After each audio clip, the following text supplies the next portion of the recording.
tell us a little bit about yourself. I am originally from Wisconsin.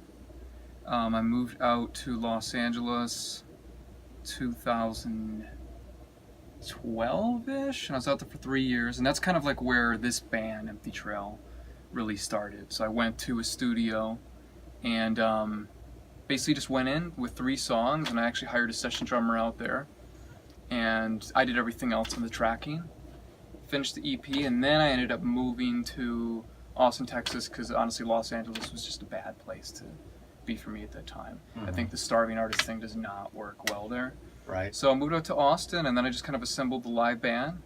So right now it is Shane Wallen on bass, Ram Gov on drums, and I don't know, just been going forward in that way. Really excited about this EP release that's going to happen in January called Lost, and I'm excited to show the songs to you guys. Oh, I've seen the one video that you did. It's really awesome with Yeah. the whole space thing going on and the Yeah. planets and stuff. Yeah, there's something, I guess there's something special about that song. Everyone seems to like My World. I don't know what it is, but Let's go back to LA when you're dreaming about this idea of forming your rock band, because there's always a situation where the person who dreams these things up, they're involved in something, or they might be listening to the radio and they hear a song that, I could do that.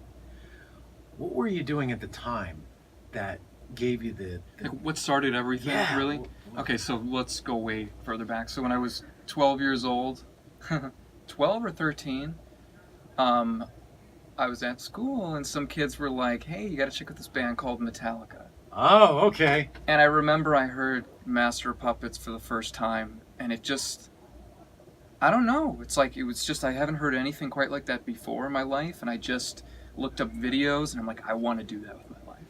What specifically did you like about Metallica more than anything else that has influenced you? Maybe the reason why you became a guitar player? Yeah, I mean, I don't know, I think sometimes it could be just something really simple, because I think maybe it drives us all in one way or another. I mean, it just made me feel cool. Yeah? Honestly. Yeah, I mean, it's kind of weird to say it. It's weird to say that, isn't it? But I mean, I think at that young age, it became something much deeper. But when I was in 7th grade, what kid doesn't want to be like cool, being with what everything's going on? So that started it. When I was probably 16, it changed for me. It started to become like I needed to do music and something deeper for my soul. I've always felt like I need to express, like with all my music, these feelings that I'm feeling all the time, because if I don't, they'll just kind of kill me. Well, So I think you're talking about self-discovery, of finding out what you're called to do, right? Is that what it's about? I have always had that feeling. Uh-huh. I always just felt like I need to go in this direction. It's weird. When you have that vision of what the future looks like, and you're doing what you do, what do you see? What does that look like? That is a question. I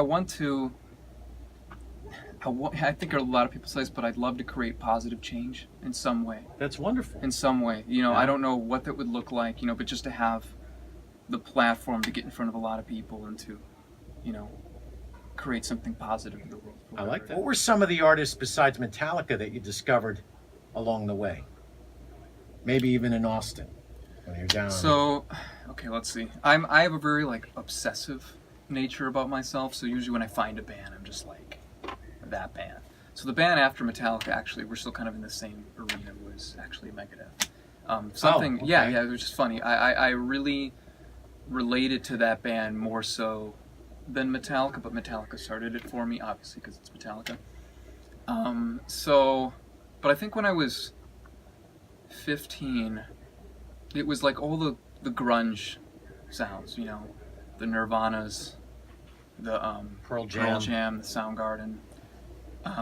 Alice in Chains. Yes, Alice in Chains. Yeah. I mean, there was just something about that music that really resonated with me, I felt like that's me, Okay, I can relate to that. Yeah, it's different for everybody. I guess just my experiences or whatever, something in the lyrics, the feeling of the music, and the sound in your guitar. They get me. Yeah.